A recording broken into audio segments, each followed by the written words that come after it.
Thank you for that wild round of applause.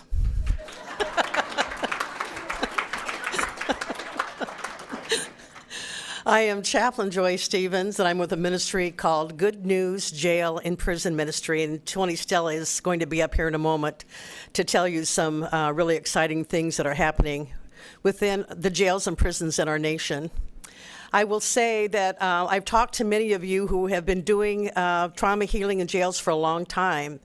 It's exciting to hear that this is happening around the world. I appreciated the show of hands to see how many there really are here that are doing this.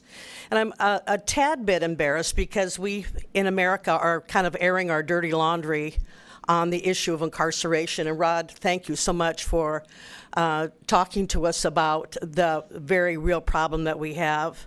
I will say that I want to add one more layer onto this, but we've got a wonderful resolution at the end, so stay seated, stay tuned. Something that I would add to Rod's presentation, and he did a job of talking about the role of African American men and the role of just the increase, but females have been hit particularly hard with the new legislations that happened in the 1980s. And in fact, they are the fastest growing number in incarceration. In 1970 in the United States, we had 5,600 women incarcerated. Now we have 219,000, and 70% of them are mothers of minor children. So when we talk about generational trauma, we are passing on generations of trauma because of the incarceration society that we have developed here in the United States. But we really have two very big problems, not only mass incarceration that Rod talked about, but we also have a huge issue of untreated trauma in our jails and prisons. Statistics tell us that 97% of women in our nation's 2.2 million incarceration, and women make up about 10% of the population, 97% of them have untreated trauma. A recent study was done of men. They never did studies of men in trauma before. They just figured men did bad things and we incarcerated them. But they did a study out at Rutgers University and have found that 85% of men in our prisons, in jails and prisons, have untreated trauma, and they always put a disclaimer. They always say, oh, it's much higher than that. And if you talk to men incarcerated, they'll say, oh, it's much higher than that. Either way, we have very high levels, and in fact, it is their pathway into incarceration, this untreated trauma. And this is what a male's pathway might look like. They might experience neglect or abuse as a child. They may be fatherless.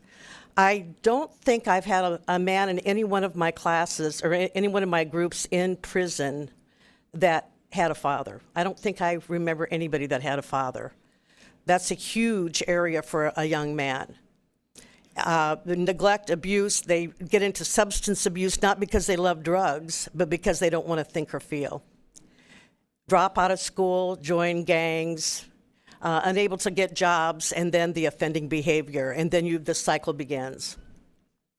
A woman's pathway looks a bit different. They have usually physical or sexual abuse, and this can go either way. It can actually go with men or women, but primarily women are more likely to have sexual abuse as a child. Again, they don't want to think or feel, so they get into substance. And their pathway is mental illness and or street life, prostitution, offending behavior, and they end up incarcerated. But we add one more layer to that. We add the layer of trauma of incarceration. You know, yesterday it was mentioned that there is this relentless lifestyle of trauma that can add to a person's already traumatized life. And that a lot of the people that we work with have that background. Relentless trauma of poverty, trying to make it in life, living in poverty, lack of resources. It can be homelessness. It can be racism. There's so many things that can cause relentless stress on a person. So they have trauma from their childhood. They have this relentless stress in their life which causes trauma. Then we add the trauma of incarceration. Very often their arrests are violent. Very often their arrests are in front of children. There's the searches, the strip searches, the pat searches, handcuffs and shackles. There's restraint chairs. Loss of freedom, and Rod talked about the loss of freedom. Do you know that not only do they not have a choice of what they're going to eat or when they're going to eat, inmates generally don't have a choice of whether to turn a light switch on or off. Every choice has been taken away from them. One of the things that I have noticed about inmates is that I didn't recognize this until I began to learn about trauma. One of the biggest trauma that an inmate can suffer through is the trauma of an uncertain, long prison time. If they are facing, when they'll say, when the last part of your sentence is not a number, 50 to life. I'm facing 350 to lives. When they have that dangling over their head and they don't know how that resolution is going to be or when, they're thinking about raising their children through pictures, never getting to hold their wife again or husband again, never getting to go to a movie and buy popcorn and go see a movie. That is unbelievable stress on an inmate's life. Even if they're guilty, it's still added stress on an already stressed out life.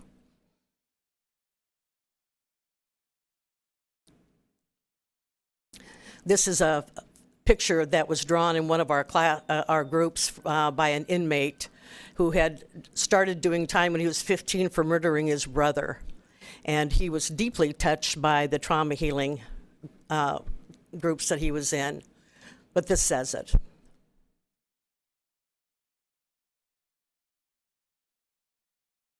So this is the problem. We have the largest in America. We have the largest incarceration rate in the world. 2.2 million today. Tomorrow there'll be some new folks coming in and out. And we have 85 to 97% have untreated trauma. But the bottom line is 95% will be released. What can be done? So I'm going to ask my co-person up here, Tony Stella, who's been with Good News now, working as a volunteer and doing lots and lots of healing groups in the jail to It's all yours. Thank you, Joy.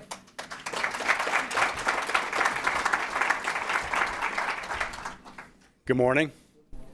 I was thinking about what Rod said about the prison kind of trailing all the way through the Bible, and even that it's a biblical ministry. And of course, as we know, about a significant part of the portion of the New Testament was written from where? Written from prison. So God is trying to tell us something. Good things do come out of prison. So what can be done to help the greater than 2 million traumatized, highly traumatized people created in the image of God in our nation's jails?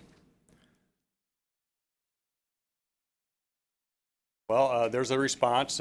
Trauma Healing Institute, part of the American Bible Society, and the Good News Jail and Prison Ministry have combined. They've forged a partnership to take trauma healing and train chaplains for trauma healing throughout the country.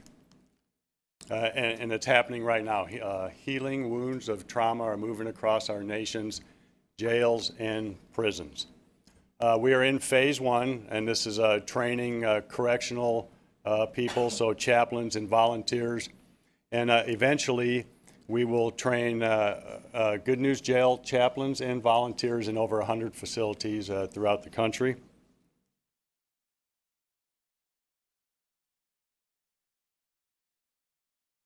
And this is the first group of chaplains being trained. So this group finished their initial equipping sessions in January of 2018. So there's 22 people there, most of them chaplains, a couple volunteers, and they are spread throughout the country. So they are currently running their practicums and healing groups in places like Kentucky, Tennessee, New York, and California. And so far, with this partnership between Trauma Healing and Good News Jail, there's been about 15 healing groups facilitated in 5 different states. And we expect by April of 2019, we will be in 23 different states with trauma healing groups.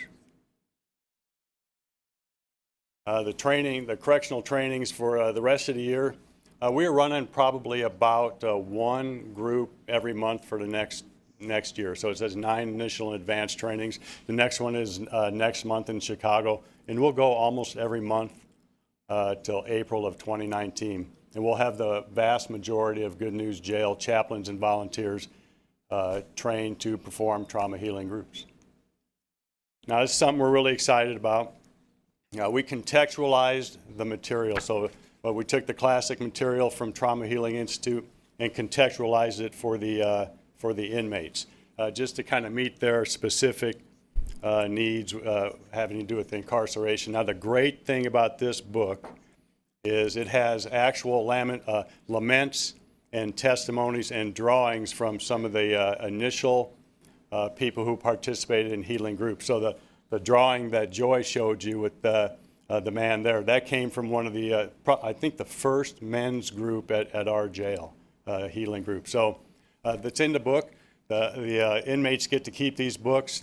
They have places where they can journal. You know, we call it a journal, so they got all kinds of places to journal and things that can help them each night. So it's a great deal for them.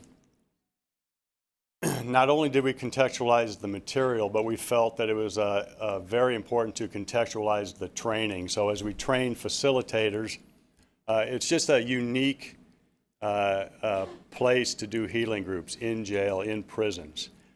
And so we felt that to give them the best opportunity to do a good job as leading healing groups, we needed to train specifically on that. So it's a high security setting in a jail. So you have a high level security. So it's an issue just getting the inmates from their housing unit to the classroom, or even if they have a classroom. So you have security. As a facilitator, you're kind of on high alert. Everything that you're thinking of is alert, security. You might be wearing an alarming device should you end up horizontal. So it's just on your mind. And then, of course, each inmate has a high level of trauma. So we try to train the facilitators on that, and we've contextualized the training material for that also. And there's logistics issues, recruiting issues. Sometimes you may have a lockdown and your group may be postponed or delayed in some way. So we try to think of everything and equip the facilitators to do a good job on their groups. This is a trauma group that just recently completed in Eau Claire, Wisconsin. So that came out of that first group that I showed you the picture of. The one chaplain went back, did his practicum. It's pretty rare to get a picture in the jail, so I don't think I could even do it at the jail I am, but there they are. Completed just probably less than a week ago.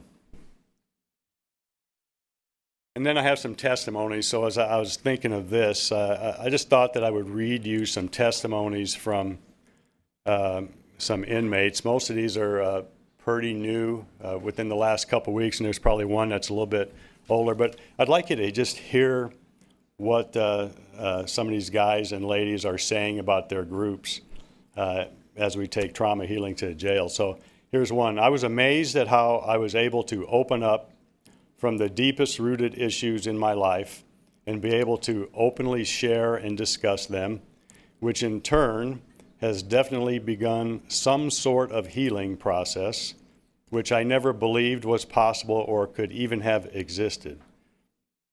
Another says, much to my disbelief, I learned what God feels when I suffer. I find that to be an amazing statement. Another one, I learned that my heart wounds can be healed much like a physical wound.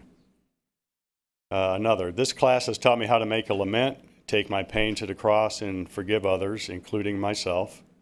And this is kind of my favorite one here. The soothing oil from Jesus poured over me as I nailed my pain to the cross. I have seen my own brokenness and given every shattered piece to God. So some testimonies from people who have been through the group. So I encourage everybody to think about, I'm sure you have a long list, a long prayer list. If you could add jails and prison trauma healing to your prayer list, that would be greatly appreciated. And thank you.